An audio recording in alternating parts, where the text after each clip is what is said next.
The mirror does this thing to women over 45, where it becomes less of a mirror and more of a witness stand. And somewhere in every bathroom I've ever been in, there's a shelf, sometimes a whole drawer, where the jars go once they've failed you. The heavy glass one with gold lettering that a saleswoman handed you like it was a chalice.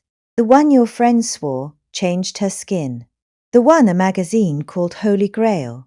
The one that cost more than your electric bill and sat on your nightstand for exactly 11 days before you quietly stopped using it and never said why. I have spent my entire career inside this industry, testing, formulating, sitting across from dermatologists and chemists who'll tell you the truth once the cameras are off. And I want to tell you something most of them never say out loud in public. The jar was never the expensive part. The formula almost never is either. I'm going to walk you through 7 products worth quietly retiring and 4 that dermatologists actually reach for themselves. And I'm saving something for the very end that I think is going to change how you shop for the rest of your life. Because the most expensive name on the stop buying side of this list and the most quietly excellent name on the dermatologist's trust side are owned by the exact same company. Same boardroom,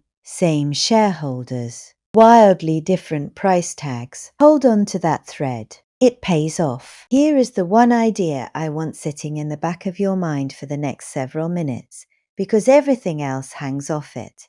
In Korea, if a company wants to print the words "reduces wrinkles" on a bottle, that product has to be registered as a functional cosmetic with the Ministry of Food and Drug Safety, and the claim has to be backed by data before it ever reaches a shelf. In the United States, anti-aging isn't a regulated category at all. It's just a phrase. Nobody has to prove anything to print it on a label. I'm not telling you this to make one country the hero and the other the villain. Korean brands play the exact same ownership and markup games as everyone else, and I'll show you one that does. I'm telling you because that gap between what's provable and what's simply printable is the lens for this entire list. Your skin can't read a receipt. It definitely can't read a brand name. Keep that phrase close. We're coming back to it. Let's start with the ones I'd let expire quietly. Drunk Elephant built its entire identity on being the clean, independent alternative to Big Beauty, the brand your niece discovered before it was cool. Here's why it earns a spot on this list. In 2019, the Japanese beauty conglomerate Shiseido bought it outright for $845 million, roughly 8.5 times its annual sales. The founder stayed on. The packaging stayed the same. The indie feeling stayed perfectly intact. Only the ownership changed. You're paying a premium for peptide and antioxidant formulas that are genuinely fine, dressed in a story about independence that hasn't been true for years. Then there's Tatcha, sold to you through the language of Japanese ritual and centuries-old beauty philosophy. In 2019, Unilever, the same company behind Dove and Vaseline, acquired it for about $500 million. I don't say this to be unkind about the products themselves. The water cream is a perfectly nice humectant-forward gel moisturizer. I say it because you're paying resort spa prices for a formula built on glycerin and hyaluronic acid. Ingredients: a Korean gel cream, a fifth of the price, handles with more honesty about what's actually inside it. Brands like Torridon print the exact hyaluronic acid percentage right on the front of the bottle. No incense required. Drivectin has one of my favorite origin stories in this entire industry because it tells you everything about how these narratives get built. That thick, potent-smelling cream, launched in 2002 as a stretch mark treatment, sold in maternity shops and GNC stores next to protein powder. Women started rubbing it on their faces instead. Word spread. And by 2003, the company was running ads asking, in print, whether it was better than Botox. No new formula.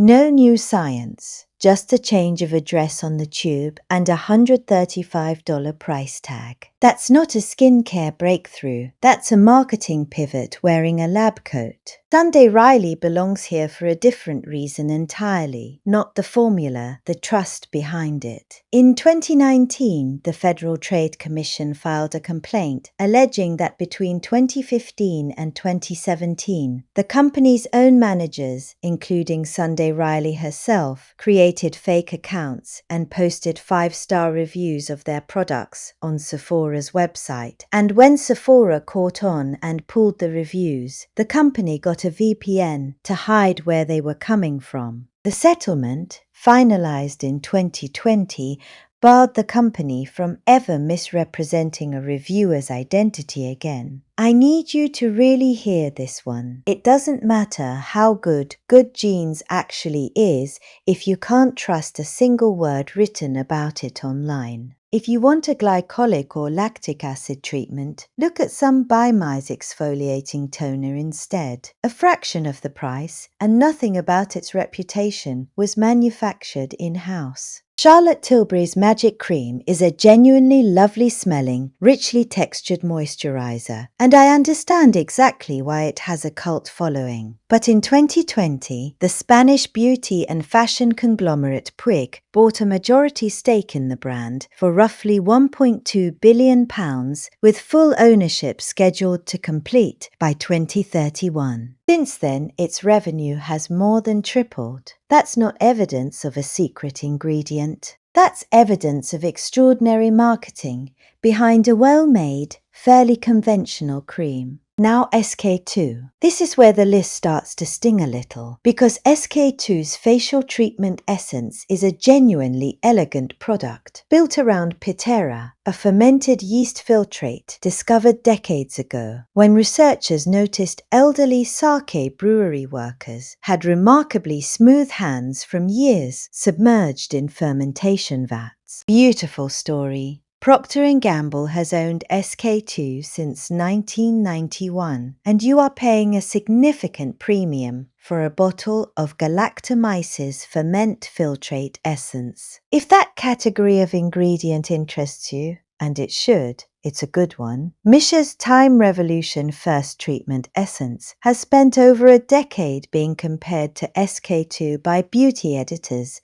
for exactly this reason. A similar fermentation-based approach built by a Korean brand at a small fraction of the cost. Which brings us to the top of this side of the list. La Mer. Crème de la Mer has the single best origin story in all of skincare. Max Huber, an aerospace physicist, burned in a lab accident, spent 12 years and 6,000 trials fermenting sea kelp into what he called miracle broth, trying to heal his own scarred skin. It's a genuinely moving story. Estée Lauder acquired the brand in 1995, and it has gone on to generate over $1 billion a year in sales. Here's the number I want you to actually sit with. At La Mer's price per ounce, you are paying for that story, that jar, that 37-page ritual of a shopping experience, far more than you're paying for the humectants and antioxidants actually doing the work in the formula. Skin can't read a receipt. It responds to ceramides, glycerin, and fermented ingredients the same way whether they arrived in a $200 jar or a $20 one. And here's where the list turns, because I promised you a twist, and it's time to deliver it. The Ordinary built its entire reputation on being the anti-La Mer. Plain bottles, ingredient names instead of poetry, a 10% niacinamide serum for about $7. Dermatologists genuinely like recommending it because what's on the label is what's in the bottle. Full stop. Here is the part almost nobody says out loud. Estée Lauder, the same company that owns La Mer, first invested in The Ordinary's parent company, DCM, back in 2017, took majority control in 2021, and completed a full buyout in June of 2024. Same landlord.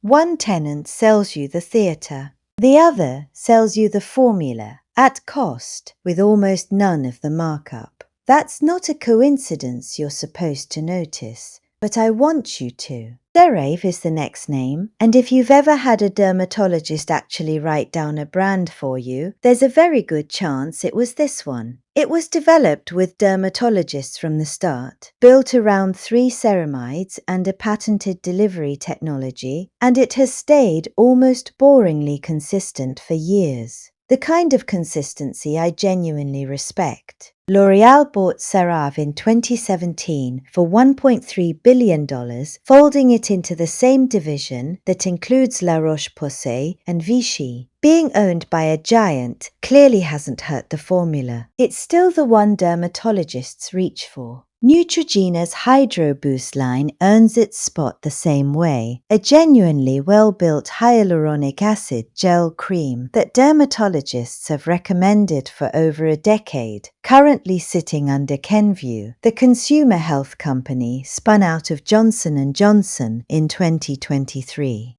There's a corporate footnote worth knowing. Kenvue is currently in the process of being acquired by Kimberly-Clark, with shareholders on both sides approving the deal earlier this year, and closing expected in the second half of 2026. The brand, the formula, the price point, none of that is expected to change. Just once again, the landlord. And now, the one I told you I was saving. Vanicream isn't owned by anyone you've heard of because it isn't owned by a beauty conglomerate at all. It's made by a small, still independently run company in Rochester, Minnesota, founded in the mid-1970s by 2 hospital pharmacists who kept getting asked by local dermatologists to build something better for patients with genuinely reactive, allergic, compromised skin. No fragrance, no dyes, no masking scents to cover the smell of the actual ingredients. It's sold in the same plain tub at Target and Walgreens that it's basically always been sold in, and it carries the National Eczema Association's seal of acceptance. It has never needed a 9-figure acquisition, a celebrity founder, or a fermentation origin story to earn its place in a dermatologist's own bathroom.